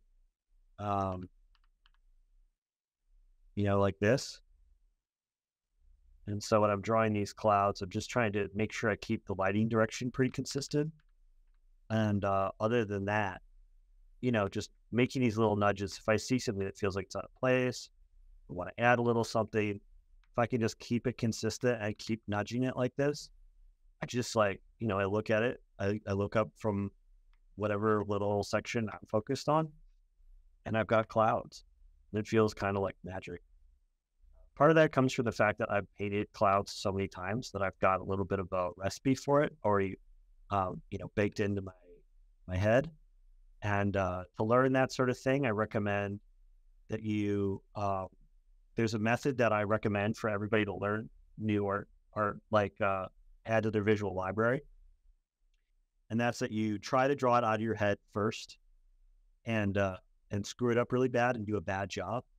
And then you go find a reference, maybe off of Pinterest or something, and do a study directly from the photo. And then you go back and you try to paint the thing again. But you have the reference nearby, but you're painting it out of your head. You're just using the reference to double check yourself. And if you could do that, it will, first you'll get this feeling of failure where you're struggling to paint something that you stink at, and it makes you feel like really bad. And you're getting all these negative, like anti-reward signals in your brain, right? And then like over the course of like you doing the study, you start to get a sense on what things really look like. And you start to get this feeling of, oh, I think I understand this. And then when you go to paint it out of your head again with the reference nearby, all of a sudden, like the marks you try to make will just start appearing on the page like a little bit more automatically. And and whenever you get the slightest bit stuck, you just get to go and cheat off of the reference material. And between those two feelings, you start to get this real sense of like, what do you need to do in order to make it feel right and look right? And you will then not only have a good version of it on the page, you'll also have it like cooked into your brain for future use. It'll be added to your overall library. So if you do the same thing over and over again, like, I've done with clouds, but you can do it with figures, with vehicles, with, animal anatomy, like architecture. As you repeat that process over and over again, you'll develop this like really strong library of like shapes and tricks and little mental shortcuts that will allow you to kind of conjure the stuff from nothing without even having to put too much effort into it. You'll have all these shortcuts built into your brain, and it'll feel really good. But it does take a little bit of an investment to build up to that.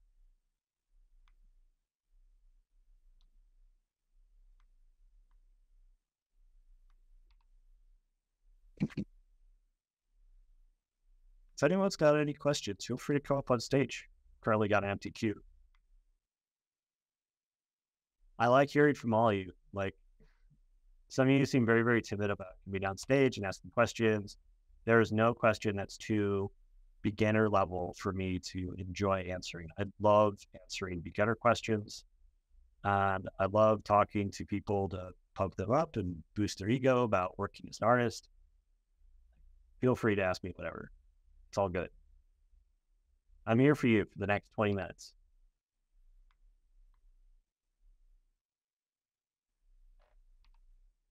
We got some people in the queue now. See what happens as far as inviting them up on stage. Sometimes it's a little hit and miss.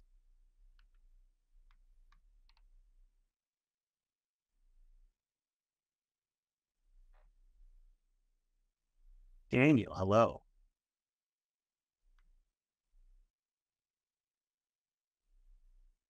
Oh, crap. I was muted. Sorry. Hey, Peter. No problem. Hey. How's it going? Beautiful piece. Thank Yeah, you. there. Yeah, I just want to say thank you. Thank you for this awesome knowledge you're sharing, and that beautiful piece. And curious about if you have like a stream or a Twitch channel or something, and if you don't, then you should. Quite. I got a Twitch channel that is going to be booting up very soon. I'm going to start working with Twitch, supposedly starting August 1st. Just getting the details worked out. So should be in like a week. There's a plan to start a Twitch channel. And one of the things I do when I'm in the studio is I do daily studies, where I take a photo and I do a little photo study of it to help build up my skills.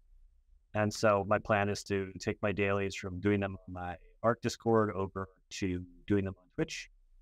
And so I'll be doing, things like, showing off my own study time, some of my own work, like when I'm working on a mainline piece like this, portfolio reviews, teaching, stuff like that. I'll probably be doing it on Twitch, probably about 20 hours a week, maybe a little less. Not sure. I'm going to see how it goes. Nice, man. Good luck. I'll see you there. Thank you. The Twitch stream should be at PeteMohrbacher.com, or not PeteMohrbacher.com, twitch.tv/PeteMohrbacher is the URL. I've already got an account. I haven't used it in a while, so it's going to be my first time back on Twitch in a long time, and I'm really looking forward to it.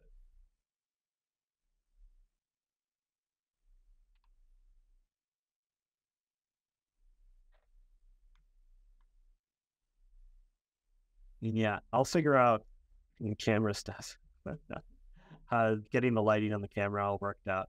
I now don't really want to have my face on the internet anymore.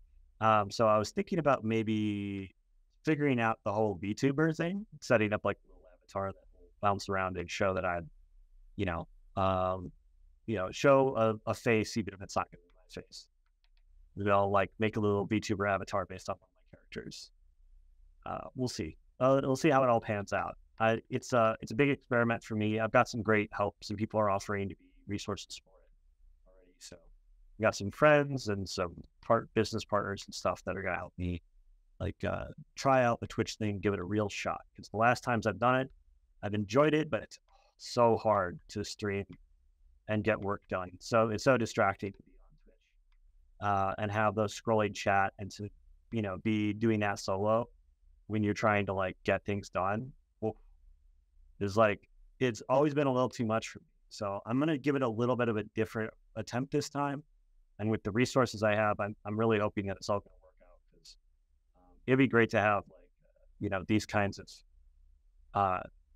to be able to have you guys come join me and hang out and be able to ask questions and be able to participate in that work on a regular basis.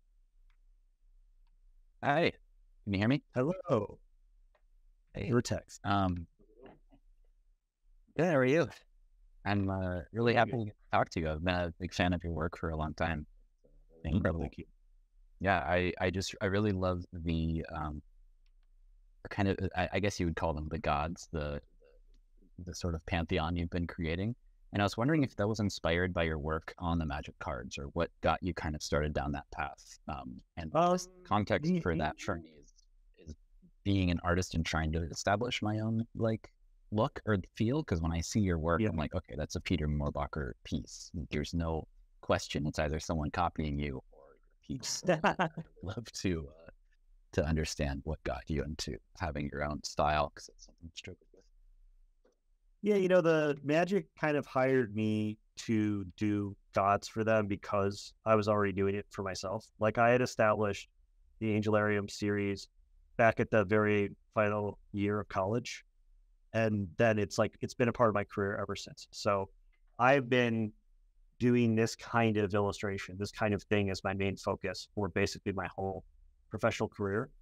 I keep getting asked to do other stuff. My first concept art job was doing vampires, and I was terrible at it. And then I've been asked to try to do spaceships and furniture and all kinds of random crap over the years. I was pretty good at drawing baby dragons, when that was my job. But what I've been known for. Dragons are hard. I had an easier time with dragons than just about any of the other random stuff that I've kind of got roped into over the years. But the style of my work, I think, is in part due to my kind of weird, unique process, the way I think about and work through the piece, and the kind of strange brushes that I use. They all add to the overall texture of the work. And then the kind of divine characters, these gods, angels, that's just it's a reflection of my interests. I really love creating characters that represent a concept or an idea. And so the way that ends up manifesting is as a god or an angel. Say, instead of having a piece be oh, this is about this time I got stuck in the rain, it's I'll just be oh, this is the angel of rain. And so I embody rain as a figure. And then I get to include symbolism that relates back to, my experience with rain, and what I think it feels like emotionally, and all those kinds of, more fine art questions. And so, I use this format as a vehicle for being able to express myself and show my opinions and my perspective. And then, I've been doing it long enough that people kind of recognize that this particular look, the faceless figure, and they tend to have these kind of androgynous body types, and the big explosive cloudscapes behind them and all that. You go around Pinterest, you start to see some of that around, and I hope that when people look at it, they go oh, that person's copying Peter Mohrbacher. Because there's only so many people that is their thing. And I don't think it's important that people choose their thing in advance. I think it's just important that once you find something that you really like, that you just keep investing in it and keep doing it. Because you really can do whatever you want. But the real question is like, do you want to do it? Yeah, like the scary part is, do you want to do this for the next 10 years? Like asking yourself the question, do I want 10 times more of this, is a reasonable question to ask. So whether it's like painting or business or whatever, or like a relationship, like a friendship, like you can always ask yourself, do I want 10 times more?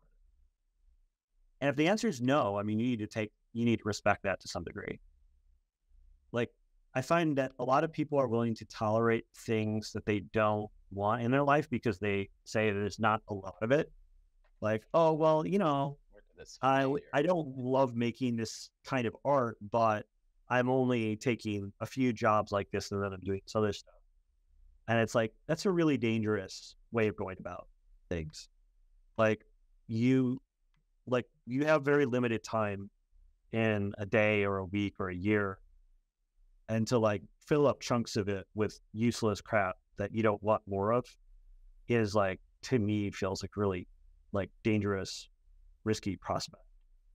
So when you're asking yourself the questions about your future artistically, I would say the question you need to be asking yourself at any moment is like, do I want 10 times more of this? And if the answer keeps coming up yes for something, then like keep giving yourself permission to keep doing it, keep getting out of it.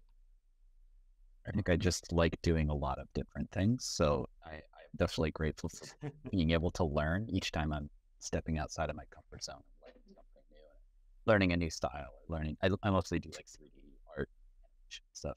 And I try, oh, this style would be cool, or that style would be cool. Let me try a new workflow or a technique or something. But then when I look at my Instagram, I don't see, not that Instagram is the end all be all of an artist, but I don't see like a consistent style coming about. And when I do see people that are getting like really nice contracts, which is, I mean, for me, that's kind of the ultimate goal, is to work with clients that I'd really like to make my art on a higher level for that. So when I see people that are getting those types of gigs, it's because they have an established style. So it's easier to say, oh, they're a specialist in this style of things. Yeah, we live in a very specialist-centric world right now. It's not that specialists are better. It's just that like the market right now is in favor of specialists over generalists, like, which hasn't always been true. Like there was a period where to be an artist, you got a job at a company, and to get a job at a company, you had to be able to do 10 different art styles, because they all, like if you were working in an advertising company, they didn't want to have all their advertisements look like the same thing. So you needed to be able to draw anything, and you needed to be able to do realism, Warner Brothers cartoons, and like, caricature, and like all these different skills. And like nowadays, it's just like, if you can't boil down what you do into like a tweet, then like it feels like it's hard for you to like participate in the market. But I don't think that's entirely true. Like I know plenty of artists who are known for having like a wide breadth of ability. But it's like any given job is always going to be related to like, can you do that one job? Like employers are always hiring based off of whether or not the prior work appears to lend itself to future work.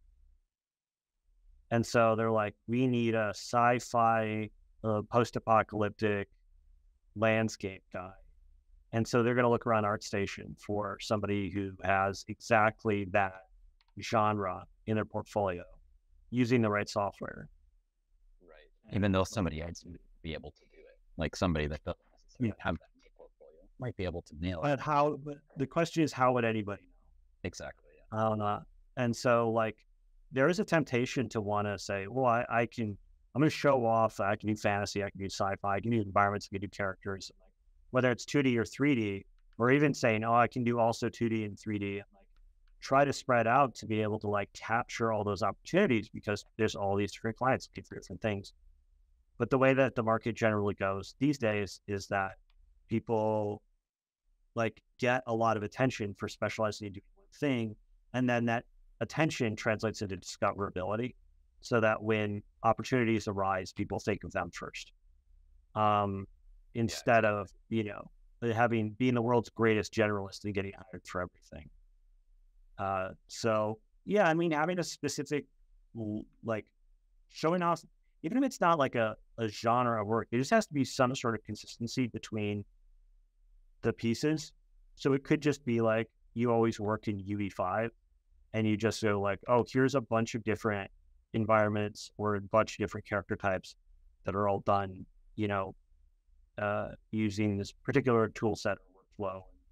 That's giving some sort of connective tissue between them. So it's not really like a matter of picking a subject matter like angels or dragons or knights or whatever, only ever drawing that. I've got a friend whose whole brand is that he just only does like pencil with gold leaf. And so he's developed a very particular style to his rendering. And so he can draw whatever he wants, subject matter wise, but like medium wise, he's very locked into a particular look for his brand. It can be any aspect of the artistic process that you drill down and specialize in. So you are free to explore, to do whatever you want. It's just a matter of like, I think that your instinct is correct that at some point you need to figure out like how to edit it down so that it is one idea, but there is one through line that people can understand when they see your work. Yeah, I have to think about that for sure. But I would say that generally it's not a matter of deciding it, like going, I'm going to be the goofy robot guy, and then deciding to make 10 more goofy robots. It's like you look through a pile of 50 pieces and you go like, there sure are a lot of goofy robots mixed in the middle of all this stuff. I should like set that aside as like a thing that I show off. Like finding it oftentimes creating a brand comes more down to editing than creating. So like if you're making a lot of stuff, it really is going to come down to like, I'm just going to edit out all my character work and only keep the environment stuff.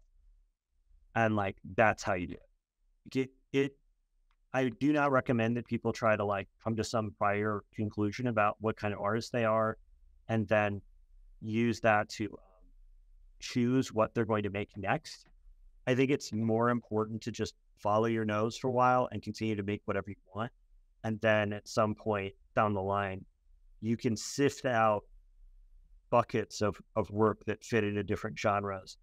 And you might end up cutting out your most popular or your personal favorite pieces in order to make that happen. When I was going independent, like I had a portfolio that had a mixture of magic cards and personal paintings and then pieces that fit into Angelarium. And I kept having these really annoying conversations with people where they were like asking me like, oh, what is this? And they point towards an Angelarium piece. I'd be like, oh, that's my personal project. So we call it Angelarium. And they go, oh, what is this from Angelarium? I go, no, that's a magic card. And then they go, oh, is this one also a magic card? I'm like, no, that's for neither. That's like for my personal work. And it was just like so frustrating. I eventually took all my really popular magic cards and my brand new portfolio pieces and I took them all out. And then I replaced them with 7-year-old work that for Angelarium that was all like, so the whole thing was just one thing. It wasn't done by like committing to making 12 new paintings. It was just a matter of editing. And after I did that, my sales doubled. And so like, you know, my sales that were happening like at conventions were a good indicator of like how interest for my work worked broadly across like multiple different avenues. And so I started promoting myself on social media specifically for that and investing in like collaborators and like building websites and stuff for Angelarium as a brand. And like I didn't get to that point entirely off of like,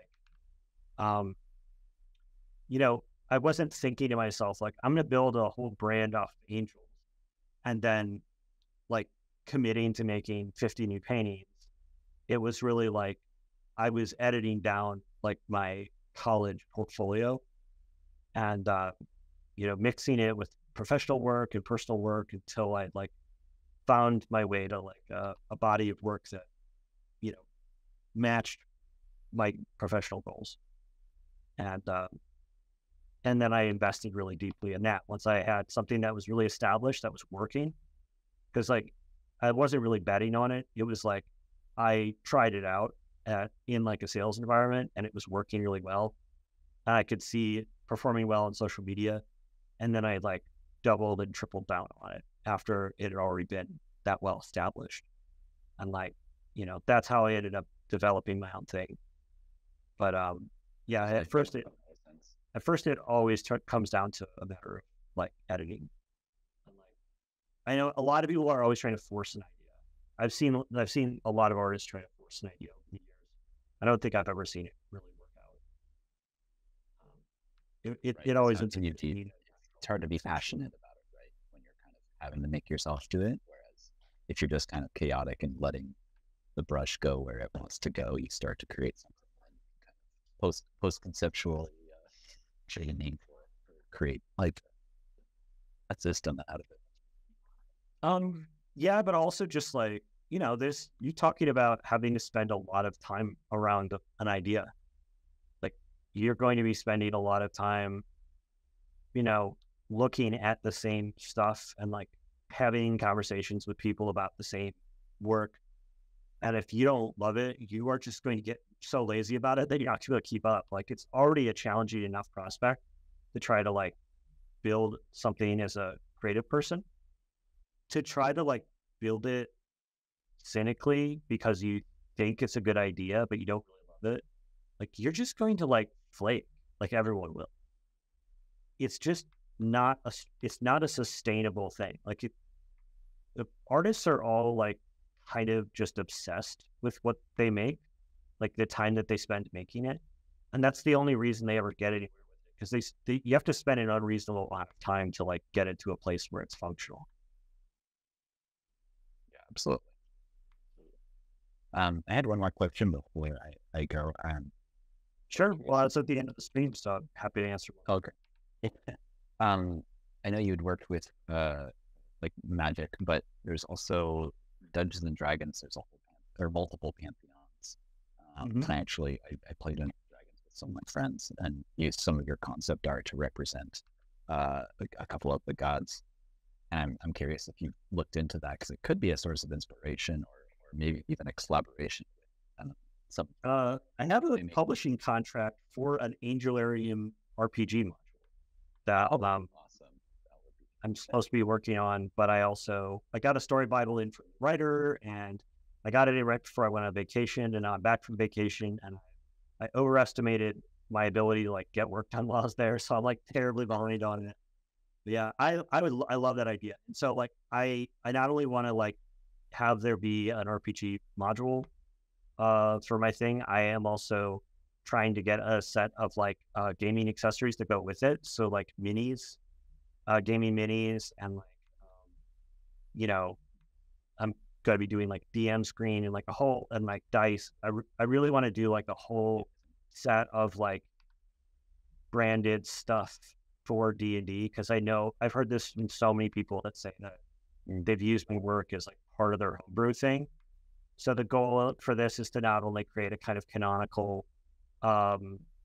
sort of like adventure for Angelarium, but also to be able to like have, system for how do you make a fallen angel character, stats for angels that you can have as boss encounters.